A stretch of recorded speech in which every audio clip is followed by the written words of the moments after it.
Switch সন্থা এটাই এই তেওঁলোকৰ যিটো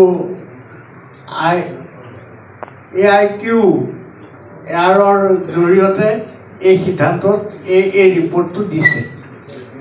এতিয়া দ্বিতীয় কথাটো হৈছে যে আমাৰ অসম তথা উত্তৰ পূৰ্বাঞ্চলত এতিয়াও জ্বলি আছে। কালি মিটিং কৰি থকা অৱস্থাত কংগ্ৰেছৰ মিটিঙত গুলীচালনা হৈছে, সন্ত্ৰাসবাদী কেণ্ডিডেটক হত্যা কৰিবলৈ চেষ্টা কৰিছে।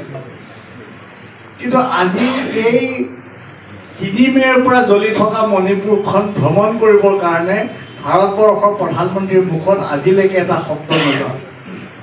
পাৰ্লামেণ্টতো তেওঁ মণিপুৰৰ শব্দটো ক'বলৈ টান পায়, দূৰতহে ক'ব লগা হয়।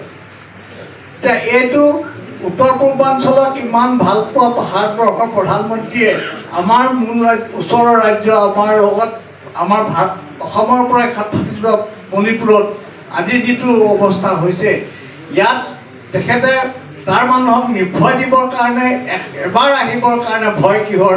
আৰু এই কথাটোত আমি পাৰ্টীয়ে আমাৰ ফালৰ পৰাও আৰু আমি সমস্তৰে তাক ধিক্কাৰ দিব লাগিব।